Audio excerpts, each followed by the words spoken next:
Ils y mettent de l'énergie. Une douzaine de membres des Amis de la Hallière s'est retrouvée il y a quelques jours pour débiter en planche 53 mètres cubes de bois.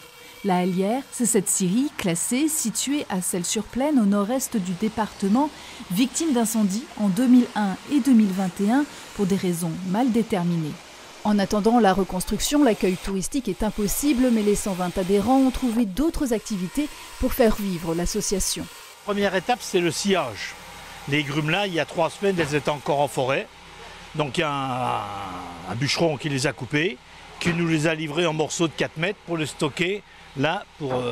Et on a pris la scie mobile pour en faire des planches pour les futurs bancs et tables. S'il n'y aurait pas tout ça, la scierie, les Amis de la Hallière auraient peut-être été dissous.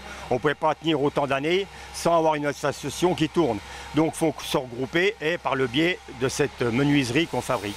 Installée hors les murs, une scie portative a été louée quelques jours pour débiter ce Douglas local qui servira toute l'année pour répondre aux commandes de mobilier, décoration et jeux en bois vendus dans des marchés ou à des associations ou collectivités locales. La passion du bois est au cœur du projet. J'ai toujours aimé déjà mon père qui était sagard dans une scierie de la vallée de Celles. Puis ça m'a toujours plu de venir travailler avec la bonne équipe qu'on est. On est pressé de revoir la scierie retourner, mais normalement, ça devrait venir pour le début de l'année prochaine.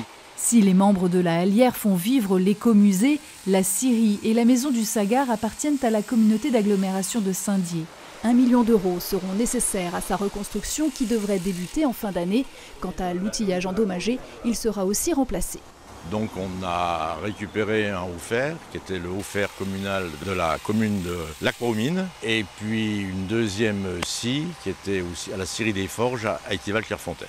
Donc ce matériel pour le moment a été démonté et mis de côté et va être révisé en vue de la reconstruction. Ce site est exploité au moins depuis 1850. Fut un temps, 50 scieries longeaient la rivière de la Plaine.